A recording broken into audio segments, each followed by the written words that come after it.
আগুনটা লাগছে 11টা 10-15-র ভিতরে আগুনটা লাগছে। আমরা 11:30টার ভিতরে আমরা অল বেস চলে আসছি। ওই পাশে আমাদের সব আমাদের কারখানা টারখানা কোম্পানি টম্পানি আমাদের বিভিন্ন অফিস টফিস সব ভাই বেদা আমরা একসাথে আড্ডা দিই। তো আমরা সবাই দৌড়ায় আসছি, এসে দেখি আগুন আর আগুন। তো আমি ফায়ার সার্ভিস পরে আসছে, আগে জনগণ ছিলাম আমরা। তো ওই নিচের যেই পাম্পটা ছিল পাম্পের গেটটা খুলে দেওয়া বলছে, খুলে দিছে। ফায়ার সার্ভিসের গাড়ি আসছে। আসার পর আপনার ফায়ার সার্ভিসটা অতি তাড়াতাড়ি আপনার আগুনটা নিবানোর জন্য কতগুলো লোক ঢুকছেও ফায়ার সার্ভিসের, কিন্তু উপরে উঠার কোনো প্লেস নাই। উপরে থেকে কেউ নামতেও পারবে না, নিচে থেকে কেউ উপরে উঠতেও পারবে না।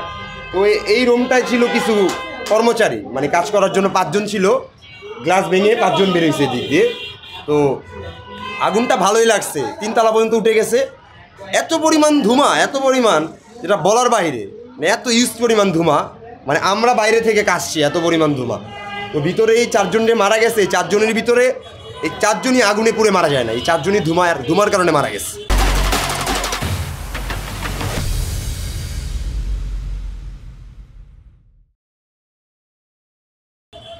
ধোঁয়ার কারণে শ্বাসকষ্ট হয়ে মারা গেছে, মানে শ্বাসটা নিতে কষ্ট হয়েছে। আমারও শ্বাসকষ্ট, আমিও মনে করেন বাইরে যে ছিলাম আমারও অনেক কষ্ট হয়েছে এই ধোঁয়াটা, আর কি দূরে ছিলাম অনেক। এই ভবনটি আসলে কিসের ভবন ছিল? এটা আপনার পুরাটাই দোতলা ছিল পালার, নিচতলায় আপনার লোহার দোকান, রডের দোকান, আর ওই যে আপনার ওই গেটের দোকান আর কি, বাথরুমের গেট টেট বিক্রি করে ওইটার দোকান। আর নিচে আন্ডারগ্রাউন্ড আছে, ওই আন্ডারগ্রাউন্ডে আপনার রডের দোকান। আর এই দোতলায় পুরোটাই পালার, 3 তলা পুরোটাই হোটেল, 4 তলা হোটেল, 5 তলা হোটেল, 7টাও হোটেল বানায় ফেলাইছে। আমি যতটুকু শুনছি এই হোটেলটা আপনার অবৈধভাবে অনেক কিছু করা আছে বলে, যেটা আমার স্যারও বললো, অনেকজনই বললো। তো এগুলো আর কি আমরা আইডেন্টিফাই করে দেখছি, এখানে অনেক ভুল আছে। আগুনের সূত্রপাত কোথায় ঘটছিল? আগুনের সূত্রপাতটা এই রুমের থেকে, এই পার্লারের থেকেই হয়েছে। হওয়ার পরে এই দিক দিয়ে 5 জন ভেঙে বের হয়েছে, ঠিক আছে।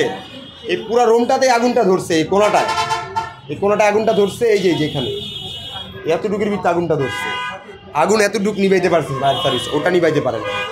ওই আগুন ছড়াতে ওই পর্যন্ত চলে গেছে, ওই পর্যন্ত চলতে যেতে 3 তলা বন্ধ উঠে গেছে আগুন। আমি আবার ওই নিচের থেকে আবার ভিতরেও ঢুকছি, ঢুকে দেখি যে ভিতরে ঢুকা যায় না, মানে উপরে জুটবো, উপরে ওঠার কোনো প্লেস নাই, মানে উপরে কোনো মানুষও নিচে নামার কোনো প্লেস নাই। মানে 3 তলা 4 তলা থেকে যে লাভ দিবে একটা মানুষ, ওরকম কোনো প্লেসে রাখে না এই বিল্ডিংয়ের মালিক।